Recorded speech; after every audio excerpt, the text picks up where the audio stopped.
This is John Henry Weston, co-founder and editor-in-chief of LifeSite News, and we are bringing you breaking news from Rome. Catholic clergy, led by Papal Nuncio Archbishop Carlo Maria Vigano, Gerhard Müller, Joseph Zen, and Yanis Pujats, have joined in an appeal for the Church and the world that warns that the COVID-19 pandemic is being used as a pretext by world leaders to control people, strip them of their fundamental rights, while providing a disturbing prelude to the realization of a world government beyond all control, end quote. I'm going to read you now from the appeal for the Church and the world to Catholics and all people of goodwill, and it goes this way. In this time of great crisis, we pastors of the Catholic Church, by virtue of our mandate, consider it our sacred duty to make an appeal to our brothers in the episcopate, to the clergy, to religious, to the holy people of God, and to all men and women of goodwill. This appeal has also been undersigned by intellectuals, doctors, lawyers, journalists, and professionals who agree with its content, and may be undersigned by those who wish to make it their own.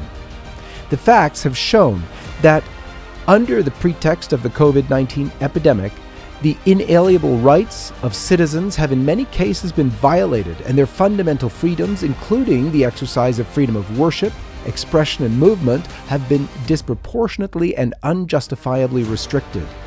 Public health must not and cannot become an alibi for infringing on the rights of millions of people around the world, let alone for depriving the civil authority of its duty to act wisely for the common good. This is particularly true as growing doubts emerge from several quarters about the actual contagiousness, danger, and resistance of the virus. Many authoritative voices in the world of science and medicine confirm that the media's alarmism about COVID-19 appears to be absolutely unjustified. We have reason to believe, on the basis of official data on the incidence of the epidemic as related to the number of deaths, that there are powers interested in creating panic among the world's population with the sole aim of permanently imposing unacceptable forms of restriction on freedoms of controlling people and of tracking their movements. The imposition of these illiberal measures is a disturbing prelude to the realization of a world government beyond all control.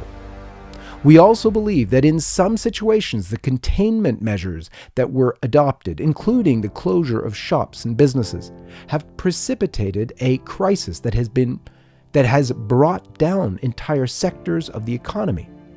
This encourages interference by foreign powers and has serious social and political repercussions with those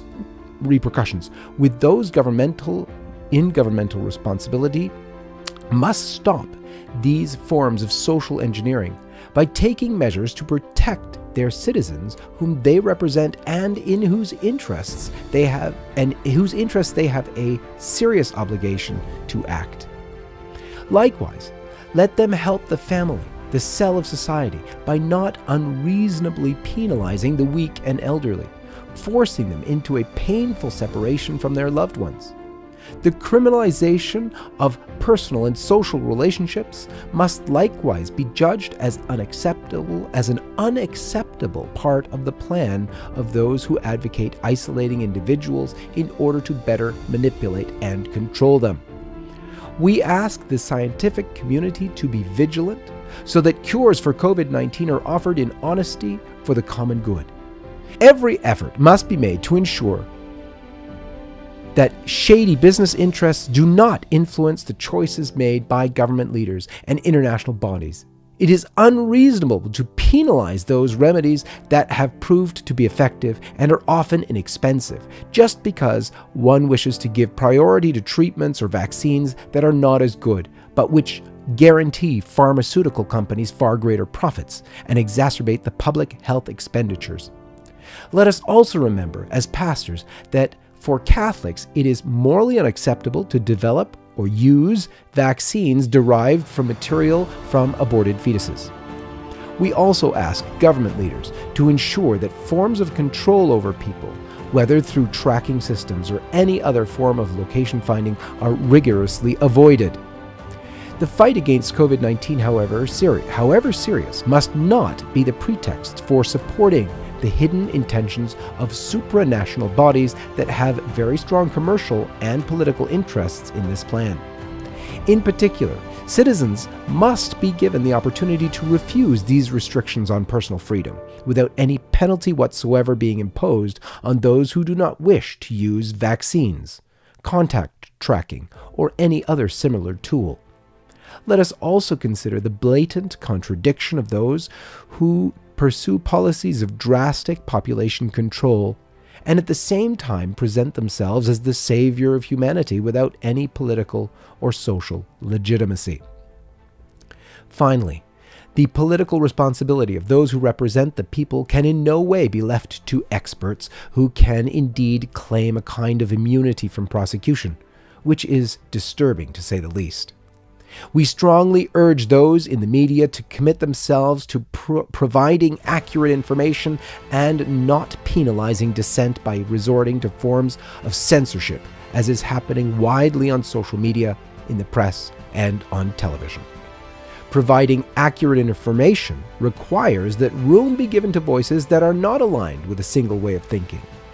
This allows citizens to consciously assess the facts without being heavily influenced by partisan interventions.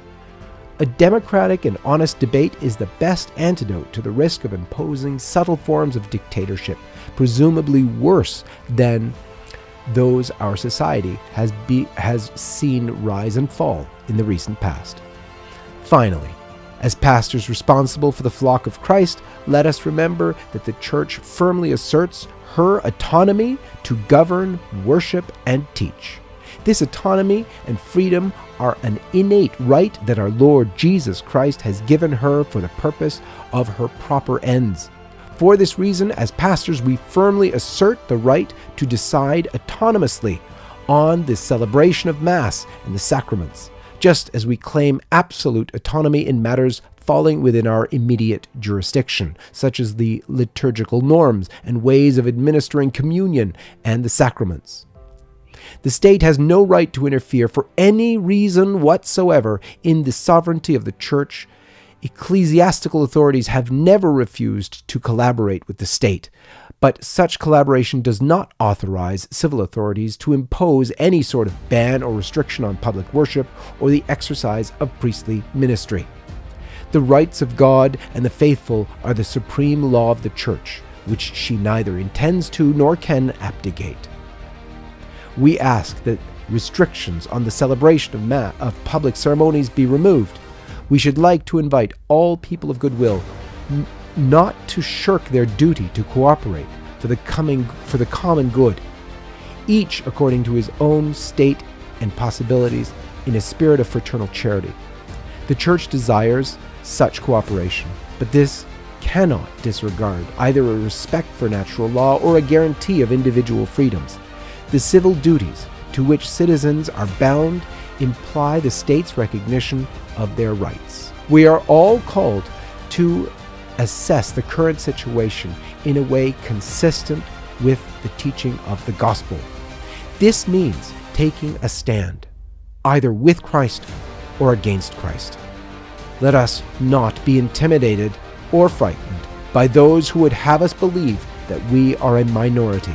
Good is much more widespread and powerful than the world would have us believe. We are fighting against an invisible enemy that seeks to divide citizens, to separate children from their parents, grandchildren from their grandparents, the faithful from their pastors, students from their teachers, and customers from their vendors.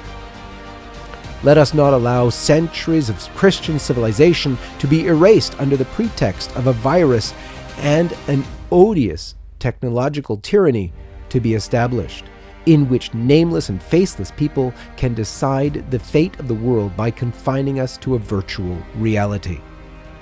If this is the plan to which the powers of this earth intend to make us yield, know that Jesus Christ, King and Lord of history, has promised that the gates of hell shall not prevail.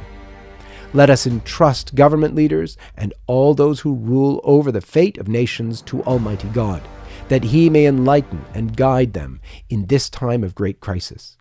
May they remember that just as the Lord will judge us pastors for the flock which He has entrusted to us, so will he also judge government leaders for the peoples whom they have the duty to defend and govern. With faith, let us beseech the Lord to protect the Church and the world. May the Blessed Virgin, help of Christians, crush the head of the ancient serpent and defeat the plans of the children of darkness. 8th of May 2020, Our Lady of Pompeii. It is signed, as I said, by many cardinals of the Church and authored by Archbishop Carlo Maria Vigano.